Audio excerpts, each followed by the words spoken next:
tushdi, ikkinchisi ham. To'g'ri aytasan, shoshilish kerak. Xo'sh, giperbombani o'rnatamiz va aktivlashtiramiz. Endi uzoqroqqa qochish kerak deb hisoblayman. Agar shu yerda turib Wizard Stormni pachoqlay olsa, demak biz Ha, iloji boricha uzoqroqqa qochishimiz kerak. Xo'sh, bu TNT menimcha tez portlamaydiganlaridan. chunki bu qochishimiz uchun berilgan imkoniyat. Bu yerda tomosha qilishdan foyda yo'q lekin. Ha, sen butunlay haqsan. Biz tezroq bu yerdan tuyoqni shiqillatishimiz kerak. O, TNTni tortyapti. Bo'lishi mumkin emas. Nahotki u o'lim bo'roni o'z ajalini domiga tortyapti. Ha, agar o'zga sayyoraliklar boshidan shunaqa bo'lishini bilishgan bo'lsa, demak ularning kallasi yaxshi ishlaydi. Oldimizga uchar likopchani kelishdi. Senda hali taxminlar bormi? TNT bizdan anchagina uzoqlashdi, lekin menimcha baribir uzoqroqqa qochishimiz ortiqchalik qilmasdi. Menimcha komandani ochishdan umuman foyda yo'q.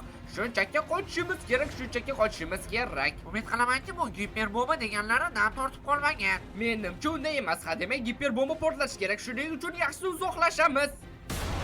Portladi!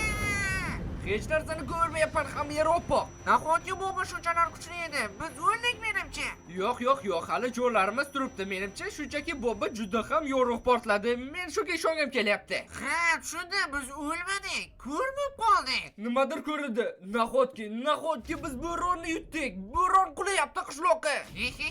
Menimcha biz hozirgina tarixga kirdik. Ha, biz bu ulkan maxluqni yiqitdik. Unda yur ko'raylikchi ichida nima bor ekan, qiziq. Ha, to'g'ri, lekin bir narsa, biz uni oldiga borsak nimadir bo'lishi mumkin. Marsliklar bunday narsaga ehtimol kam deyishganda, lekin baribir birinchi tekshirib ko'rish kerak. Bo'ldi tushunarli.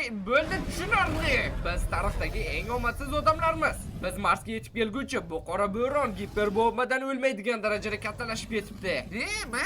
Matematikmi bular? Endi nima qilamiz? O'lamizmi? Yo'q, hali erta. Ular bunday bo'lishini taxmin qilishgandi. Shuning uchun ham bizda qilich bor. Xo'sh, nima qilamiz unda? Gapir. Ayni vaqtda biz shunchaki kutishimiz kerak. Uning peshonasida yo'l ochilishi kerak. Yo'l? Ya'ni teshik, uning miyasiga kirib olishimiz uchun. Yaxshi, kutamiz. Faqat to'g'gacha yeb qo'ymasa qara. Xo'sh, vaqt yetib keldi. Enderman vartol. Endi nima qilish kerakligini bilasanmi? Ana u teshikni ko'ryapsanmi? Ana u teshikni. Biz o'sha yerga tushishimiz kerak. Shuning uchun Enderman vartlarini ikkinchi